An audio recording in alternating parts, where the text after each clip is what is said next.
खुदावन के जिंदा पाक कलाम में से पढ़ेंगे ज़बूर की किताब उसका 110 बाब आयत नंबर 1 का 7। यहोवा ने मेरे खुदावन से कहा, तू मेरे दाहिने हाथ बैठ जब तक कि मैं तेरे दुश्मनों को तेरे पांव की चौकी ना कर दूं। खुदावन तेरे जोर का असा सैमून से भेजेगा, तू अपने दुश्मनों में हुक्मरानी कर। लश्कर कशी के दिन तेरे लोग खुशी से अपने आप को पेश करते हैं।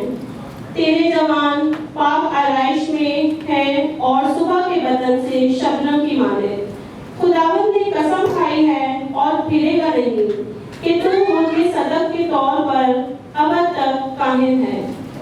खुदावंद तेरे दाहिने हाथ पर अपने कहर के दिन बादशाहों को छेद डालेगा। वो कौमों में अदालत करेगा, वो लाशों के ढेर लगा देगा और बहुत से मुल्कों में सरों को कुचलेगा।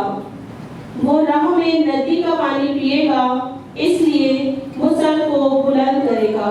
खुदावंद के जिंदा पाक कलाम के पढ़े और सुने जाने पर उसकी खास बरकत हो। आमीन। खुदावंद का शुक्र।